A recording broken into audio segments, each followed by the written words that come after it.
Yippee! Hi guys, and welcome to this Fallout New Vegas mod and perk talk. Yes, little odd, I know.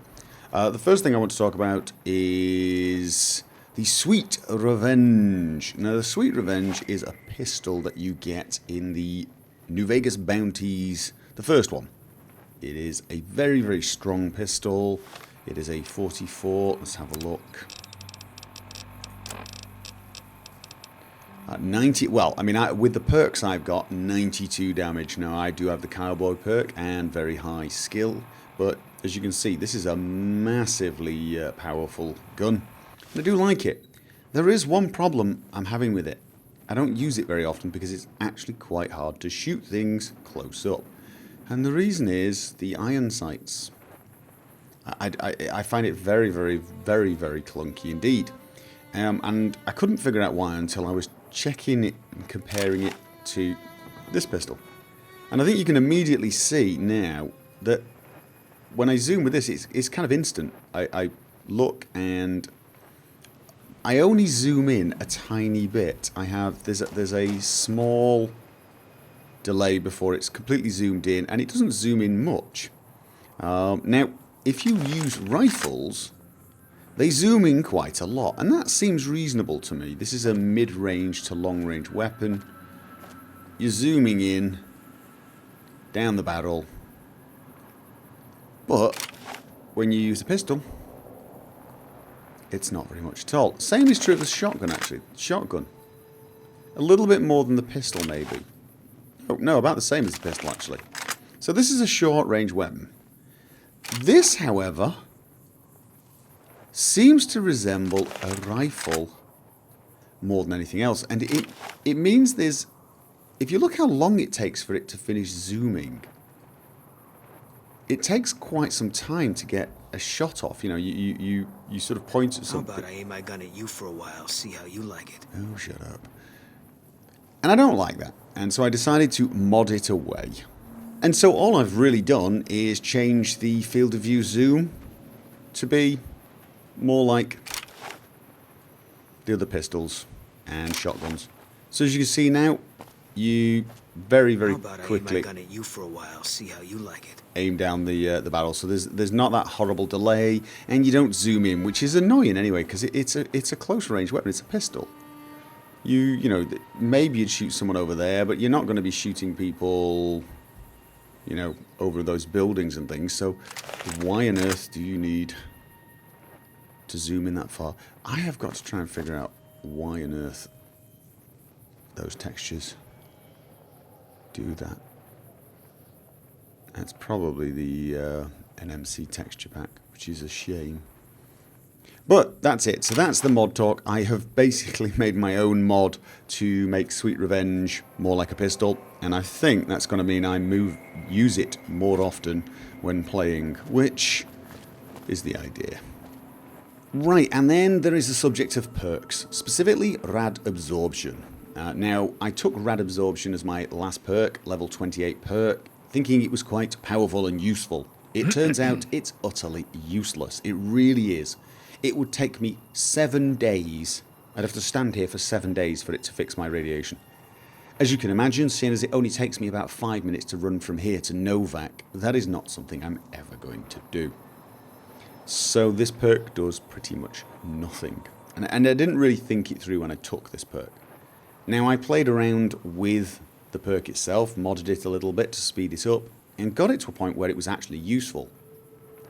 And then I went into some radioactive areas just to test it, and then realised that what I could do is walk into the radioactive zone, step out, wait a few seconds, run back in, keep going, and so on.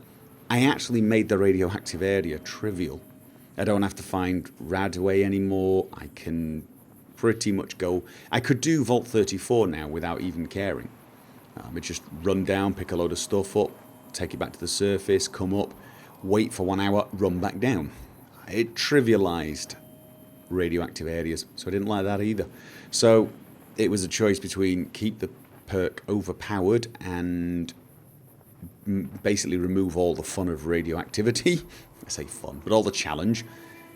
Or leave the perk completely and utterly useless, which kind of annoyed me for a level 28 perk. Now, I've taken some perks you might accuse of being more or less useless, and you'd probably be right, but I took them because they were entertaining. This perk isn't even entertaining.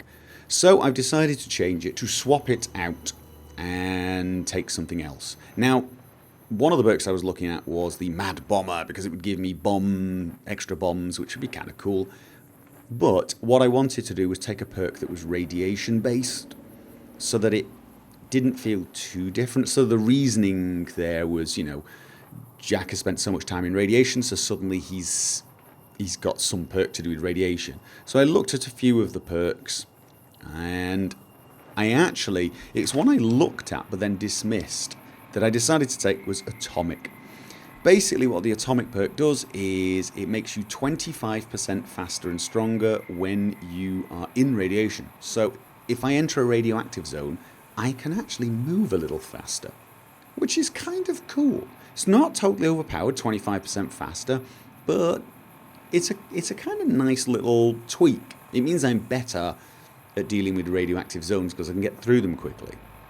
It also means that when you are irradiated, so for example, now I am 93% radiated, you regenerate action points a lot faster. So I'm going to regenerate them, I believe, 25% faster now, which is not huge, it's not massively overpowered, but it is a little advantage. It's a tiny boost to your abilities.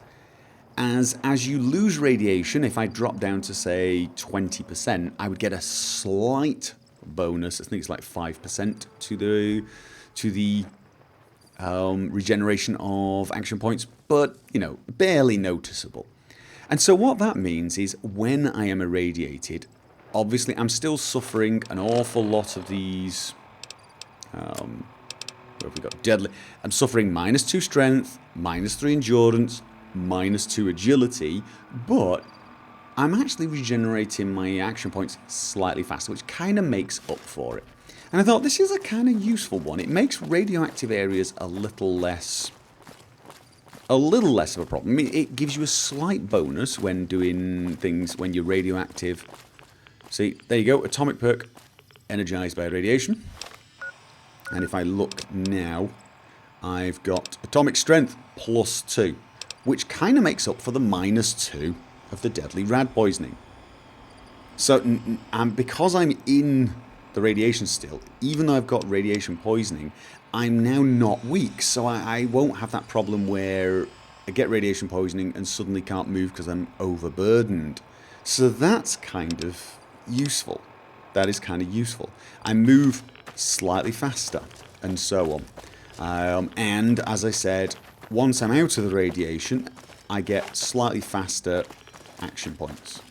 You have to be out of the radiation for the action points to regenerate a little faster. So I think it's kind of fun. It kind of fits the character as well. It's yet another thing that's really bad for you that somehow actually almost makes Jack stronger. It's kind of like the whiskey, the drugs, and radiation. When irradiated, he just moves a little faster, and can, you know, when he's in radiation, he's a little bit stronger. It sort of fits the character that things that are bad for you somehow are kind of good for him.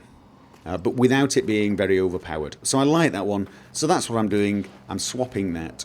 My apologies to anyone who's absolutely offended by the change of perks midway through a playthrough and considers this cheating. Because it is. It absolutely is. I just, you know, you don't get many levels now. Levels come few of them, a little slower, obviously. And that just annoyed me to have wasted a perk that much. And like I said, I could have made it useful, but in actual fact, I think it would have been a boring perk once I made it useful. It would have made certain areas boring. This is not boring. I'm still gaining, as you saw, I gained 3% radiation just running forward there. So, even though I am better in radiation than I was, I'm going to have to take Rad away before I continue, or I'm going to have to run back to Good Springs. So, it's not overpowered. Anyway, that's it. So that's the mod talk and perk talk, and sorry it went on for a while, but I just wanted to explain to you guys why things are a little different in the next episode.